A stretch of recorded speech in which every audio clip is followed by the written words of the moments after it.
In Episode 60, Integrate Runtime Protection Controls for Live Defenses, we focus on the controls that stand in front of and alongside your software while it is actively serving real users. Design, coding standards, and pre-release testing all matter, but modern systems also need live safeguards that watch, filter, and sometimes block activity in real time. These runtime defenses are what catch attacks that slip through earlier stages, and they give operations and security teams a way to respond without waiting for a full release cycle. The goal is not to hide weaknesses forever, but to buy time, limit blast radius, and turn production into a monitored, resilient environment. For someone working with a Certified Secure Software Lifecycle Professional (CSSLP) mindset, these controls close the loop between secure design and real-world behavior. A natural starting point is thoughtful deployment of Web Application Firewalls (WAF) and Application Programming Interface (API) gateways in front of critical services. These components are not just generic filters. When configured well, they enforce schemas, rate limits, and authentication requirements in a consistent, centrally manageable way. Schema enforcement ensures that only expected methods, paths, and parameter structures reach your application, which strips away many trivial injection attempts and malformed requests. Rate limits protect backends from brute force and resource exhaustion, throttling suspicious patterns without punishing legitimate bursts you have planned for. When gateways and WAF rules derive from design and threat models rather than default templates, they become precise shields instead of noisy, brittle obstacles. Runtime self-protection inside the application complements these perimeter defenses. Runtime Application Self-Protection (RASP) techniques instrument the code so that dangerous behaviors, such as unsanitized database queries, unexpected command execution, or unsafe reflection, are detected and blocked from within. Unlike purely external tools, self-protection has access to context, such as the current user, code path, and call stack, which lets it differentiate between acceptable and suspicious operations more accurately. When an attack pattern is recognized, the application can terminate the specific action, log detailed context, and potentially flag the session for further scrutiny. This embedded layer does not replace secure coding, but it adds a safety net that responds at the moment risky behavior is about to occur. Below the application layer, memory protections play a crucial role in stopping classic exploitation techniques before they succeed. Mechanisms such as stack canaries, address space layout randomization, and control flow guards make it much harder for attackers to turn memory corruption bugs into reliable execution paths. Even in predominantly managed languages, components like native modules, drivers, or legacy services still benefit from these defenses. As part of a runtime protection strategy, you ensure that compiler options, operating system features, and platform hardening guidelines are all configured to enable these protections consistently. The effect is that classes of attacks, which once required only a single bug, now demand multiple, precisely aligned weaknesses, which significantly raises the bar for exploitation. Containerized and cloud-native workloads introduce their own runtime needs, which is where sandboxes come in. Enforcing container or workload sandboxes means restricting system calls, file system paths, and network capabilities so that each workload can only interact with the environment in narrowly defined ways. Tools like seccomp profiles, mandatory access control frameworks, and pod or task-level security policies can prevent a compromised container from pivoting into the host or other tenants.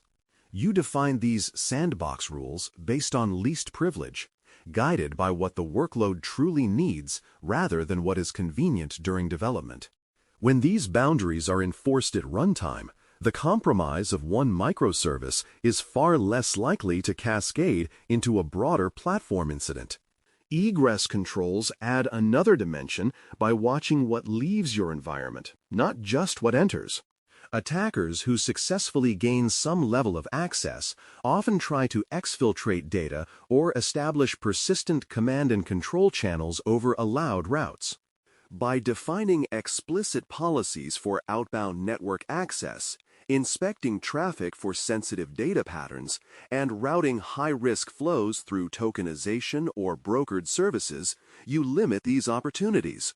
For example, sensitive identifiers can be tokenized at the boundary so that even if traffic is intercepted beyond your control, raw values are not present.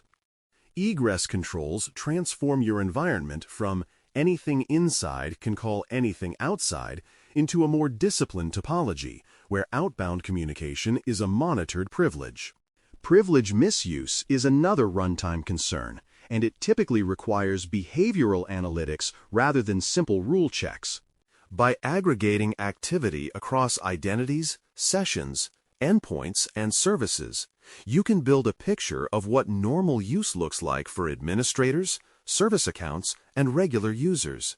Behavior analytics tools can then flag deviations, such as a sudden surge in privileged actions from a new device, lateral movements that do not match typical workflows, or repeated access to rarely used but powerful functions. These detections are most convincing when they combine multiple signals, like identity assurance, device posture, and time of day. When integrated well, they give you early warnings of credential theft, insider activity, or compromised automation. Deception techniques add a proactive twist to runtime protection by deliberately placing high-signal traps in your environment. These might be honeypot services, decoy credentials, or fake administrative interfaces that only an intruder or a misbehaving tool is likely to touch. When an attacker probes these deception points, the resulting alerts are usually high confidence because legitimate workflows never involve them.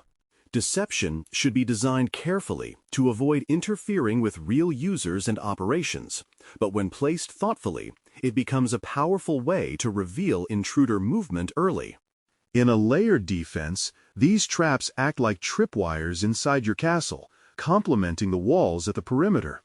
Admission control for code, images, and configuration is another runtime frontier, especially in cloud and container orchestration platforms. Validating signatures and provenance before code is allowed to run ensures that only artifacts produced by your trusted pipelines enter the environment. Image or package policies can block builds that do not meet security criteria, such as missing vulnerability scans or unknown base images. Configuration admission checks can prevent deployments that violate network, identity, or data handling rules from ever becoming active. Together, these controls turn your platform into a guarded gate where unverified or non-compliant changes simply do not start. For runtime defenses to be truly useful, they must integrate cleanly with incident workflows and alert handling. A WAF block, RASP intervention, or sandbox violation should flow into the same case management and response systems that handle other security events, with clear severity mapping and ownership. Suppression rules help reduce duplicate alerts when multiple layers detect the same attack, while correlation logic can tie a series of related events into a single incident narrative. When runtime protections are wired into the existing response process, they enhance clarity rather than creating yet another silo of untriaged alerts. This integration is what turns raw detections into usable operational intelligence. Measuring the effectiveness of runtime protection is essential if you want to justify investment and tune coverage intelligently. Metrics can include the number of blocked attempts over time, reductions in attacker dwell time, and changes in the frequency or severity of successful incidents. Business impact avoided, such as prevented downtime on critical services or thwarted data exfiltration attempts, can be estimated from these metrics and shared with leadership. You may also track how often runtime defenses trigger prior to code or configuration changes being made, which shows where they are compensating for upstream gaps. Over time, these measurements allow you to decide where to strengthen controls, where to simplify, and where to shift effort back to earlier lifecycle stages. No runtime control set is perfect out of the box, which is why regular tuning matters as much as initial deployment. Policies and rules need to adjust as applications evolve, user behavior shifts, and new attack patterns emerge.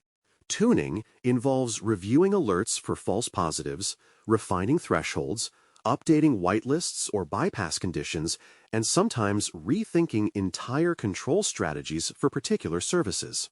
The aim is to reduce friction for legitimate operations without creating blind spots that attackers can exploit. A balance that is best maintained through collaboration between development, operations, and security teams. When tuning is treated as an ongoing practice, runtime protections remain both strong and tolerable. A brief review of these ideas shows how runtime protection becomes a layered, adaptive shield rather than a single box dropped in front of your system. Gateways and WAF rules shape inbound traffic. RASP and memory protections defend the application and platform from within, and sandboxes prevent compromise from spreading laterally. Egress controls and behavior analytics watch for misuse and exfiltration, while deception points and admission controls catch intruders and untrusted changes before they go far. Measurement and tuning keep the entire setup honest, ensuring that defenses stay relevant and aligned with real risk. This is how live defenses complement the rest of the secure software lifecycle. The practical conclusion for episode 60 is to translate these concepts into one focused pilot rather than trying to adopt everything at once. Selecting a single live control, such as a tuned API gateway for a critical service, or a sandbox policy for a high-value workload, gives you a manageable starting point. You can deploy it in a limited scope, observe its behavior, refine rules, and measure both protection and friction before expanding coverage. As that pilot matures, it becomes a pattern you can apply to other services and environments with growing confidence. In this way, runtime protection moves from abstract ambition to a concrete part of your everyday defensive posture. Thanks for listening. For more audio courses, daily newsletters, and more, please visit BareMetalCyber.com.